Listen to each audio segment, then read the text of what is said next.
Olá, meu querido amigo, minha querida amiga. Chegou a hora de nós revisarmos então a nossa lição. Eu espero então que você já pegue uma caneta, a Bíblia e a lição da Escola Sabatina, ok? Para você que não sabe o que é esse livrinho aqui, é um estudo que a gente faz por trimestre. E esse trimestre que vai até dezembro, que é o mês que nós estamos, né, vamos falar sobre o livro de Josué. Então, se você não tem essa lição aqui, eu vou colocar um link aqui embaixo para você poder acessar. Mas você também pode ir na Play Store ou na App Store e baixar o aplicativo 7Me, tá? Ele vai estar aqui representado para você poder também acessar a lição. E ele é muito interessante porque lá ele tem diversas outras coisas. Então, ele tem meditações, meditação de pôr do sol, entre tantas outras coisas que vai te ajudar aí no seu alimento espiritual, tá? Diário. Então, vamos fazer a nossa oração para nós começarmos o nosso estudo? Grandioso Deus, nosso querido Pai, nós te agradecemos pela oportunidade de estudarmos a sua santa palavra. Pedimos que nesse momento o Senhor esteja conosco e que ilumine as nossas mentes, Pai. Em nome de Jesus, amém. Olha só, a lição que nós vamos estudar hoje é a lição 10 já, então olha só como a gente está avançado, como nós estamos muito mais perto do fim do que do começo. E a lição dessa semana vai trazer para nós a ideia ou o título de O Verdadeiro Josué. Então, o que será? Será que o Josué que a gente está estudando é o falso? O que isso quer dizer? Vamos então para a nossa Bíblia para começar esse estudo e vamos ler o verso que está lá em 1 Coríntios 10, 11. Olha só que texto bem interessante para a gente começar a nossa leitura. Essas coisas aconteceram com eles para servir de exemplo e foram escritas como advertência a nós, para quem o fim dos tempos tem chegado. Esse verso traz uma ideia muito legal de que quando você vai estudar a Bíblia, nada está lá à toa. Sabe quando eles querem deixar um livro mais robusto e vão colocando, como a gente costuma dizer, enchendo linguiça só para o livro ficar maior? A Bíblia não. Cada coisa que foi escrita lá, mesmo que você possa achar que está lá à toa, por exemplo, nossa, por que faz tanta genealogia? Por que tantos números citados? É importante, porque aquilo vai trazer informações muito relevantes para a gente aprender mais sobre a Bíblia, ok? Então, nada que está na Bíblia é à toa. Por quê?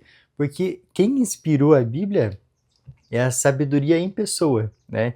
Então, a gente tem essa noção de acordo com esse verso.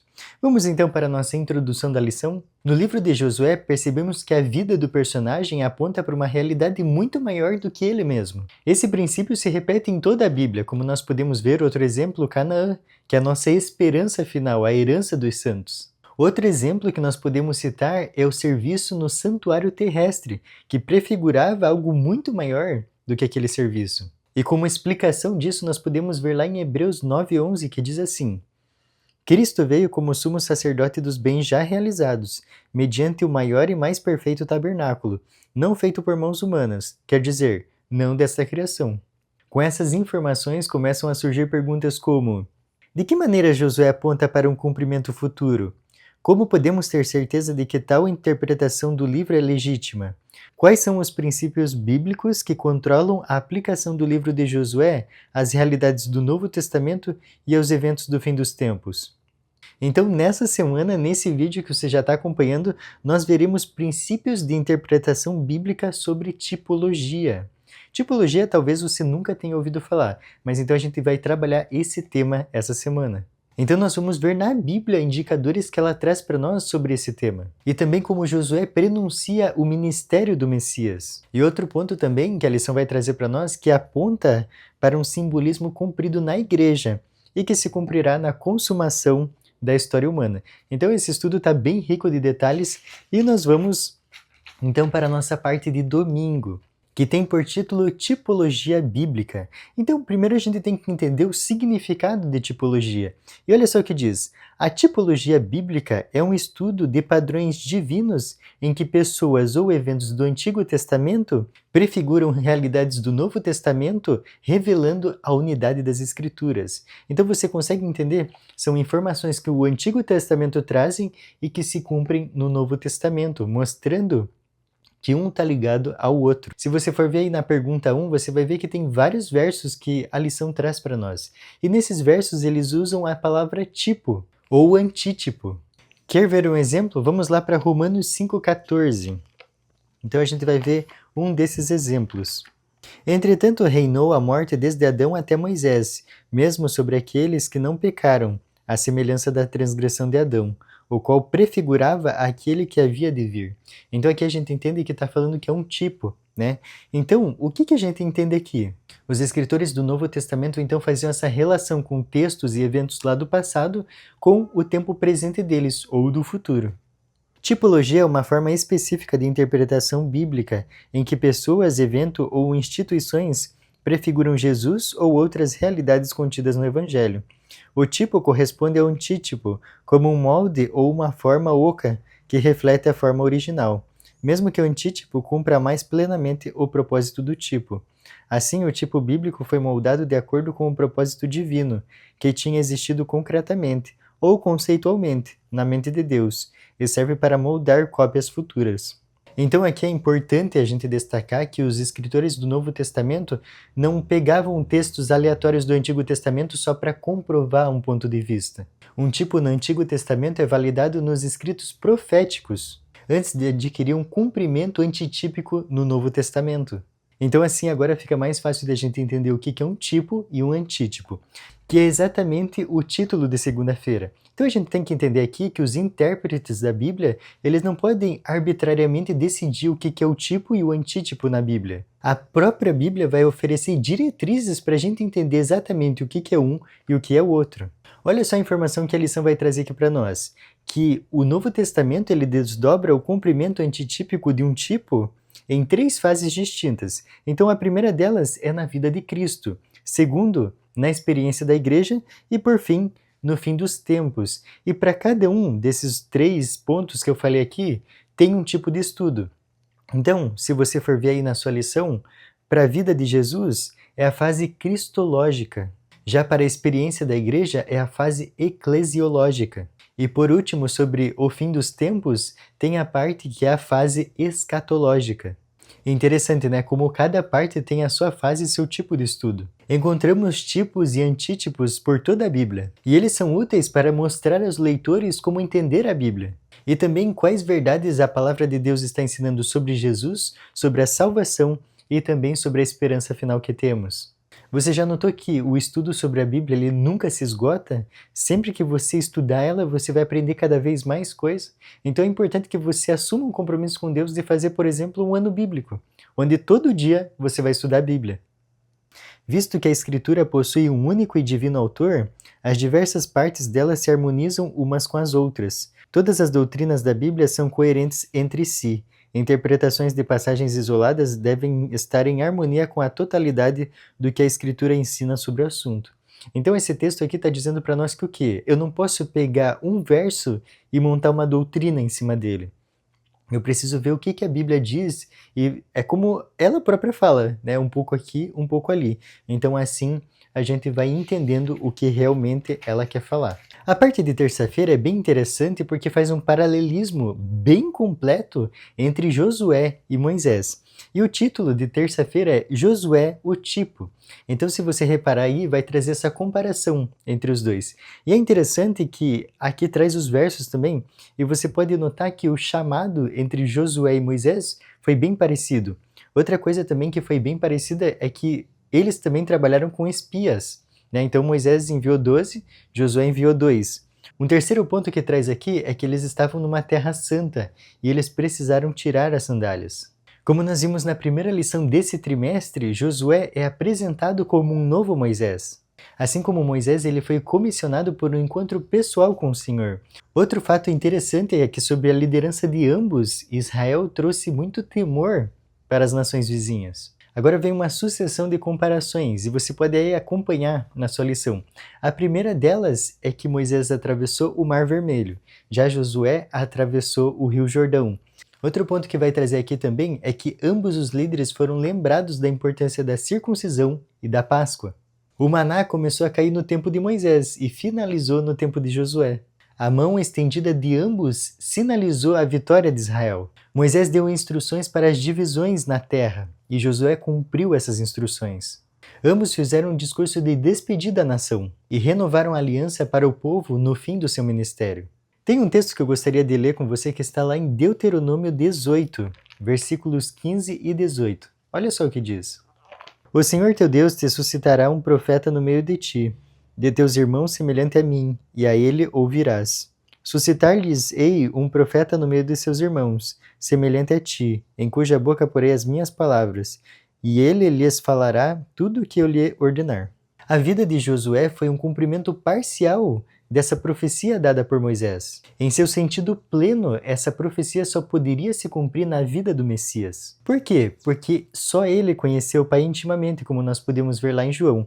Um segundo ponto é que ele era verdadeiro e revelou Deus com sinceridade. Isso nós podemos ver em Lucas, João e Mateus também. E por fim, Deus colocou as suas palavras na sua boca. Então, que a gente pode ver lá em João 14. Então, tanto a vida de Moisés quanto a vida de Josué, elas apresentavam um tipo, que o antítipo seria Jesus, o Messias. Que legal, né? Então fica bem claro quando a gente começa a estudar com mais profundidade a Bíblia. Vamos para a nossa parte de quarta-feira, que diz: o verdadeiro Josué, o antítipo.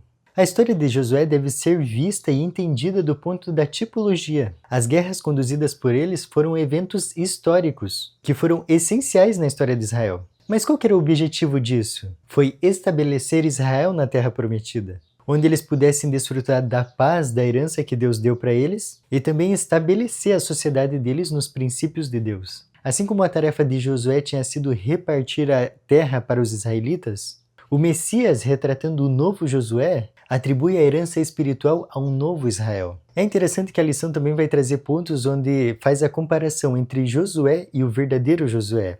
Olha só, Josué entrou em Canaã depois de 40 anos. Já Jesus entrou em seu ministério terreno após 40 dias no deserto. E começou seu ministério celestial depois de 40 dias no deserto terreno. Após o batismo de Jesus no Rio Jordão, os escritores do Evangelho citam o Salmo 2,7 e Isaías 42,1, de um salmo messiânico e de uma canção sobre o servo sofredor de Yahvé. Consequentemente, por meio de seu batismo, Jesus é apresentado como guerreiro divino que irá, por meio de uma vida de obediência fiel até a morte, travar as guerras de Yahvé contra as forças do mal. Sua vida e morte na cruz trouxeram a expulsão de Satanás, lideraram a conquista sobre nossos inimigos espirituais, ofereceram descanso espiritual ao seu povo e reservaram uma herança para os redimidos. Que legal, né? Ele já fez tudo por nós. Agora basta que a gente faça a nossa parte. Então vamos para a parte de quinta-feira que diz Josué e nós. Olha só, a gente vai ser incluído nesse pacote agora, ok? Então pega aí a sua Bíblia e vamos abrir lá em Efésios 6, versículos 10 a 12. Quanto ao mais, sede fortalecidos no Senhor e na força do seu poder, revesti-vos de toda a armadura de Deus para poderdes ficar firmes contra as ciladas do diabo. Porque a nossa luta não é contra o sangue e a carne, e sim contra os principados e potestades, contra os dominadores deste mundo tenebroso, contra as forças espirituais do mal nas regiões celestes. Que versos poderosos, né? Diante deles a gente consegue entender que o corpo de Cristo, ou seja, a igreja, ela está envolvida numa guerra muito forte, que é a guerra espiritual. No entanto, nós desfrutamos do descanso da graça de Deus e também as bênçãos da sua herança espiritual. Sobre essa guerra espiritual que a gente vive, essa guerra contra as forças do mal, eu quero indicar um livro muito bom para você ler, que é O Grande Conflito. Ele é muito interessante e vai mostrar para você o quanto Satanás tem feito para derrubar a Bíblia e a verdade na vida das pessoas. Então é uma leitura sensacional, separe um tempo para ler porque você vai aprender muito. Voltando a falar de herança, que foi a última parte que a gente leu ali na lição, eu gostaria de ler 2 versos com você. O primeiro está lá em Colossenses 3, versículo 24, e vai falar sobre herança para nós. Diz assim: cientes de que recebereis do Senhor a recompensa da herança, a Cristo o Senhor é que estáis servindo, para uma herança incorruptível, sem mácula, imarcessível, reservada nos céus para vós outros. Olha só que legal, esse texto dá ênfase no que a lição traz de texto a seguir. Ela diz que o cumprimento final e completo da tipologia de Josué, que é o que a gente está estudando essa semana, ela só será realizada na segunda vinda de Jesus. A vida de Josué refletiu tanto o caráter de Deus que certos aspectos de sua vida assumiram um caráter profético. Olha só que interessante. prenunciando a atividade e a pessoa do Messias. E aí, para mim, essa foi a melhor parte da semana, que é o finzinho de quinta-feira, que diz assim: quanto mais contemplamos Jesus, mais refletimos a beleza de seu caráter. Isso é fundamental para o objetivo da nossa caminhada diária com Cristo. É por isso que o tempo para estudar a palavra, todos os dias, é tão importante. Também devemos passar tempo pensando na vida, no caráter e nos ensinamentos de Jesus. Ao contemplar, somos transformados. Olha só que importante que a gente precisa refletir nisso daqui.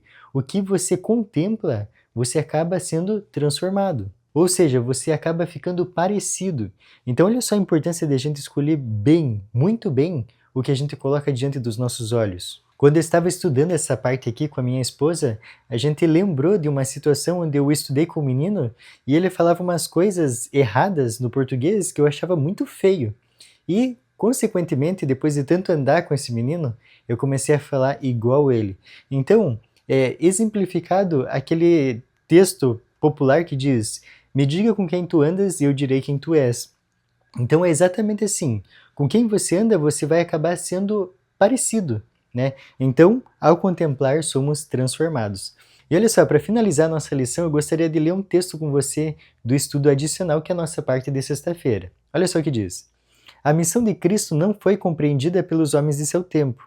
Ao vir a realidade na pessoa de Cristo, não reconheceram nele o cumprimento de todos os símbolos, a substância de todas as sombras. Rejeitaram o antítipo e se apegaram aos seus tipos e cerimônias inúteis. Esse texto me faz pensar muito sobre a importância da Bíblia nas nossas vidas. Vocês notaram que estava tudo escrito na Bíblia, todo o tipo estava lá. E eles, quando tiveram um antítipo diante deles, por não conhecerem profundamente as Escrituras, eles não reconheceram Jesus. E isso é muito importante porque a gente vê que os sinais da história dessa terra estão cada vez mais se cumprindo. E se a gente não se apegar à Bíblia e entender realmente o que ela diz sobre tudo, a gente vai acabar sendo enganado, que é o que o verso diz, lembram? Se possível, enganaria os próprios eleitos. E como que eu não vou ser enganado? Se eu me alicerçar na palavra de Deus todos os dias. Então, da mesma maneira que você come todos os dias, é importante que você devore também a palavra de Deus. Então, esse é o meu recado para você, essa é a dica para a tua semana. Nós daqui a pouco vamos iniciar um novo ano. Então, faça um compromisso com Deus de fazer o ano bíblico. E se você quiser fazer um ano bíblico com o espírito de profecia, me manda uma mensagem, comenta aqui embaixo que eu vou mandar para você esse arquivo, que é muito interessante e você vai conseguir com profundidade entender muito mais a palavra de Deus. Eu fico por aqui, foi um prazer estudar a lição com você e te espero na próxima semana. Até mais!